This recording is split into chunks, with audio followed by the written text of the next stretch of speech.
국민 여러분, 안녕하십니까? 여기는 대한민국 대표 정치 전문 플랫폼 한국정치TV입니다.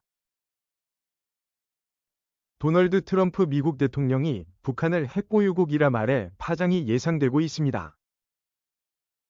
이것은 트럼프 대통령이 북한의 핵보유국 지위를 인정할 수도 있다는 의미로 해석할 수 있기 때문입니다. 이 발언은 10월 24일 트럼프 대통령이 아시아 순방을 앞두고 대통령 전용기 에어포스원에서 가진 기자회견에서 나왔습니다. 이 자리에서 기자들은 트럼프 대통령에게 북한의 핵보유국 인정 요구를 수용할 용의가 있느냐라고 물었습니다. 그러자 트럼프 대통령은 그들은 이미 많은 핵무기를 갖고 있다고 대답하고 나는 그렇게 말할 것이라고 말했습니다.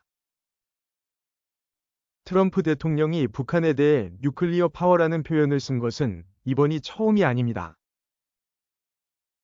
트럼프 대통령은 지난 1월 취임식 당일에도 김정은 북한 국무위원장을 가리켜 뉴클리어 파워라고 말한 바 있습니다.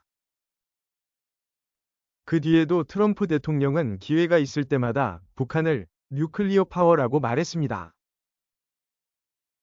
다만 그동안 백악관은 트럼프 대통령의 이런 발언에 대해서 북한이 핵무기를 보유했다는 사실을 객관적으로 언급한 것이라면서 확대 해석을 경계해왔습니다.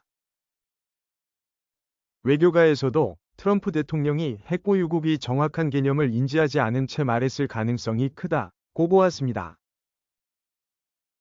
그렇지만 백악관이 밝힌 북한이 핵무기를 보유했다는 사실을 객관적으로 언급한 것이라는 해명이 갖는 의미는 결코 가볍지 않습니다.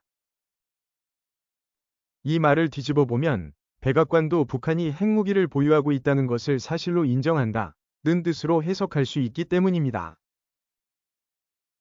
게다가 이번 발언은 북한의 핵보유국 지위를 인정할 것이냐 라는 질문에 대한 대답이었다는 점에서 큰 파장을 불러일으킬 것으로 예상됩니다. 지난 수십 년 동안 미국은 북한을 공식적인 핵보유국으로 인정하지 않고 비핵화 원칙을 지켜왔습니다. 그런데 10월 24일 트럼프 대통령의 발언은 이런 기존의 입장과 완전히 정반대의 말입니다.